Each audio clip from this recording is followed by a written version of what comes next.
BJP नेता संगीत सोम का भी बयान आ गया है। उन्होंने प्रतिक्रिया दी है। 100 करोड़ हिंदुओं की भावनाओं का सम्मान किया है बीसीसीआई ने, ये संगीत सोम की ओर से कहा गया।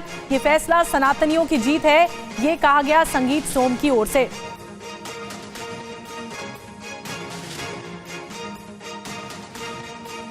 ये देखिए, भारत देश के 100 करोड़ सनातनियों की भावनाओं को समझते हुए जो बीसीसीआई ने निर्णय लिया है, उसके लिए बीसीसीआई का बहुत बहुत धन्यवाद।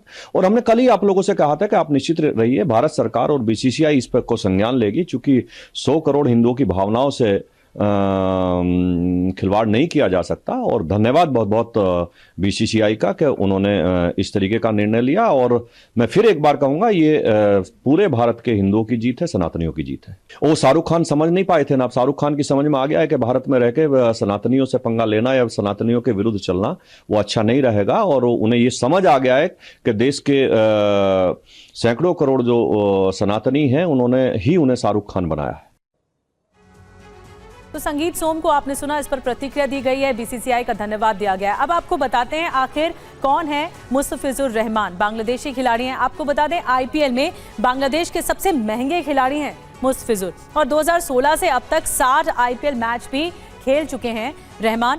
केकेआर के साथ पहला सीजन खेल रहे हैं और फिर इस तरह से सामने आई ये बात। सनराइजर्स हैदराबाद इससे पहले खेल चुके हैं, मुंबई इंडियंस के साथ मुस्तफिजुर रहमान खेल चुके हैं, राजस्थान रॉयल्स के साथ भी, चेन्नई सुपर किंग्स के साथ भी और दिल्ली के साथ भी वो खेल चुके हैं। लेकिन इस बार बारी नाइट राइडर्स की थी, शाहरुख खान की टीम की। और आईपीएल में कुल मिलाकर आपको बता दें 65 विकेट उन्होंने लिए। बॉलिंग में आपको बता दें उनका बेस्ट रिकॉर्ड भी रहा है।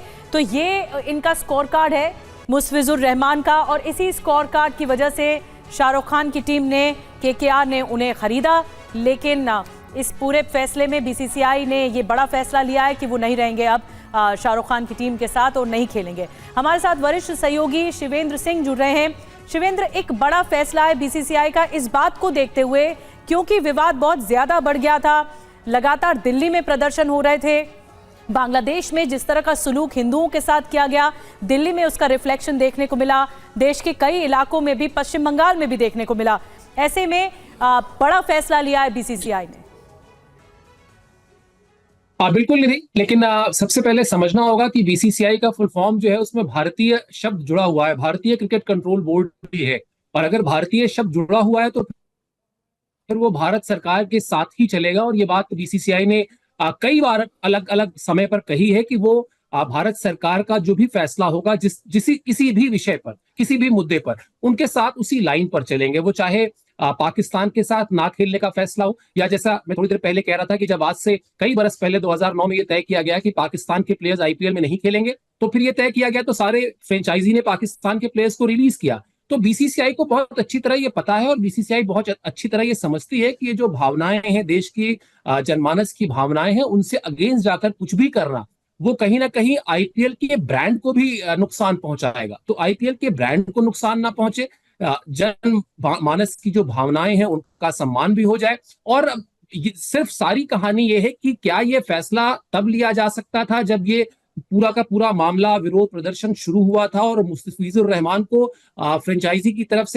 से मतलब ऑक्शन के लिए अवेलेबल कराया गया था। अगर वो अवेलेबल ही ना होते वहां पर, अगर ये फैसला और पहले हो जाता तो शायद ये भी कहा जा सकता है कि ये सब ये करने की नौबत ही नहीं आती। लेकिन हाँ, जब वो रिकॉर्ड, जैसा अभी आप बता भी रही थी दर्शकों को कि बांग्लादेश के इतिहास के सबसे महंगे खिलाड़ी वो बिके, उसके बाद फिर कुछ ही दिनों के भीतर जब लगा कि नहीं अब ये मामला बहुत बढ़ रहा है, विरोध बहुत बढ़ रहा है, तो फिर उसको जो है बीसीसीआई ने केकेआर को कह दिया और साथ ही साथ ये भी कह दिया कि भाई आप अगर रिप्लेसमेंट चाहते हैं तो रिप्लेसमेंट ले लें। तो ये जरूर कहा जा सकता है कि टाइमिंग क्या थोड़ा पहले और हो सकती थी, लेकिन हाँ अब ये फैसला हो चुका है।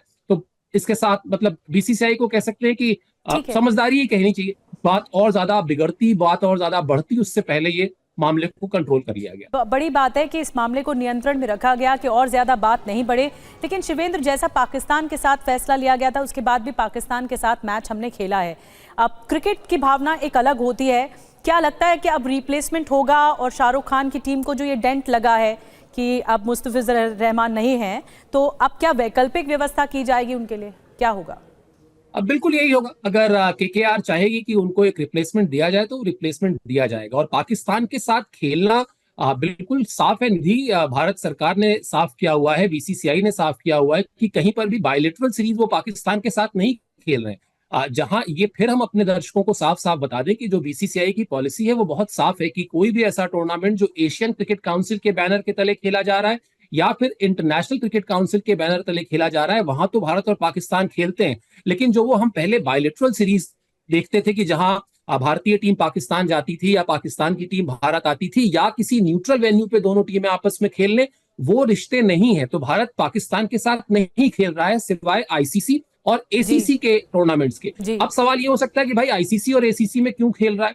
होता क्या है कि आपको पूरी दुनिया के सामने अपने खेल से जुड़े फैसलों से भी अपने देश की छवि रखनी होती है। कल को आप ओलंपिक की मेजबानी करना चाहते हैं, कल को आप किसी और खेल के बड़े, माफ कीजिए मैं रोक रही हूँ, आप ठीक कह रहे हैं कि जब देश की छवि की बात आती है तो ये फैसला बहुत महत्वपूर्ण हो जाता है। मैं आऊंगी शिवेंद्र आपके पास, क्योंकि तेजी से प्रतिक्रिया आ रही है और जिसके जरिए शुरू हुआ था विरोध करना, यानी कथावाचक देवकीनंदन ठाकुर की ओर से ये बात शुरू हुई थी कि मुस्तफिजुर रहमान का विरोध हुआ था और अब उनकी ओर से धन्यवाद दिया गया है बीसीसीआई को, जो बीसीसीआई ने फैसला लिया है मुस्तफिजुर रहमान को आउट करने का, यानी वो अब नहीं खेलेंगे। सनातनियों की भावनाओं का सम्मान किया है बीसीसीआई ने, ये कथावाचक देवकीनंदन ठाकुर की ओर से कहा गया। समय ने सबको समझा दिया है, ये भी उन्होंने कहा। आपको क्या कुछ कहा है, आपको सुनवाते हैं। आपको याद होगा मुंबई में कुछ दिन पहले आईपीएल में एक बांग्लादेशी क्रिकेटर के ऊपर मैंने कुछ कहा था। कहा इसलिए था कि बांग्लादेश में मंदिर जलाए जा रहे हैं, महिलाएं जलाई जा रही हैं, छोटी बच्ची जलाई जा रही हैं, जवान बच्चे जलाए जा रहे हैं और वो सब हिंदू हैं। इतना सब होने के बाद कोई सच्चा सनातनी ये सब बर्दाश्त नहीं कर सकता। जहां 50,000 के लगभग लोग बैठे हुए थे मुंबई में, तो मैंने ये बात रखी कि बांग्लादेशी क्रिकेटर बाहर जाना चाहिए और मैंने इंक्लूड नाम लिया था मिस्टर केकेआर। बीसीसीआई को भी मैंने कहा था। तो आज मुझे सुबह सुबह एक शुभ संदेश मिला है